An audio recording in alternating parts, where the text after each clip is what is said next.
గురజాల పట్టణంలో స్థానిక వైఎస్ఆర్సీపీ కార్యాలయం నందు మండల పార్టీ కన్వీనర్ సిద్ధాడపు గాంధీ ఆధ్వర్యంలో జ్యోతిరావు పూలే భార్య సావిత్రిబాయి పూలే జయంతి వేడుకలు ఘనంగా నిర్వహించారు। ఈ కార్యక్రమానికి ముఖ్య అతిథిగా గురజాల ఎంపీపీ వేముల శేషమ్మ చలమయ్య పాల్గొని సావిత్రిబాయి పూలే చిత్రపటానికి పూలమాల వేసి నివాళులర్పించారు।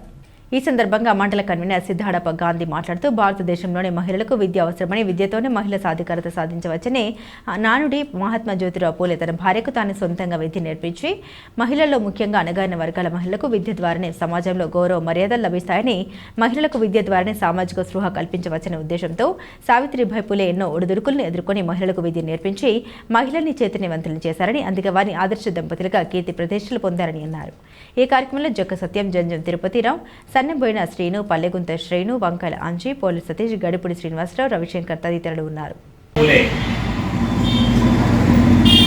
18వ శతాబ్దంలో కుల వివక్షణ రోజుల్లో ఆయన చదువుకొని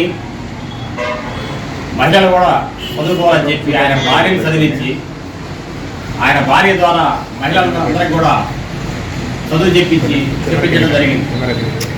కానీ ఆ రోజుల్లో ఈమె చదువు చేయడం ఏంటి, మహిళలు చదువుకోవడం ఏంటని చెప్పేసి ఆమె మీద రాళ్ళు వేయటం, అవమానించడం చేయడం జరిగింది।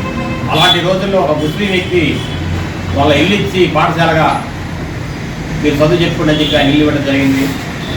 ఆమె స్కూల్కి పోయి వస్తూ ఉంటే రాళ్ళు, బురద తలటం, ఆ అవమానాలు భరిస్తూ స్కూల్లో పోయి ఆ చీర మార్చుకొని మళ్ళీ ఇంకో చీర కట్టుకొని చదువు చెప్పి మళ్ళీ వస్తా వాళ్ళు ఎక్కడ మళ్ళీ ఆ పుస్తకాలు చెప్పి మళ్ళీ పాత చీర కట్టుకొని వచ్చి ఆ విధంగా ఆ రోజుల్లో చదువు చెప్పడం వల్ల ఆదర్శంగా తీసుకొని ఈరోజు అందరూ ఐఏఎస్లు, ఐపీఎస్లు అనేక ఉద్యోగాల్లో మహిళలందరూ కూడా స్థిరపడ్డారంటే ఆ మహాతల్లి కారణం।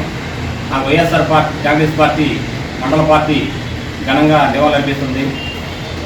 వాళ్ళు ఎప్పటికి కూడా భారతదేశం అంతా కూడా ఆదర్శనీయులు, భార్యాభర్తలు ఇద్దరు కూడా వాళ్ళకి ఘనంగా ఈ సందర్భంగా నివాళులర్పిస్తాం।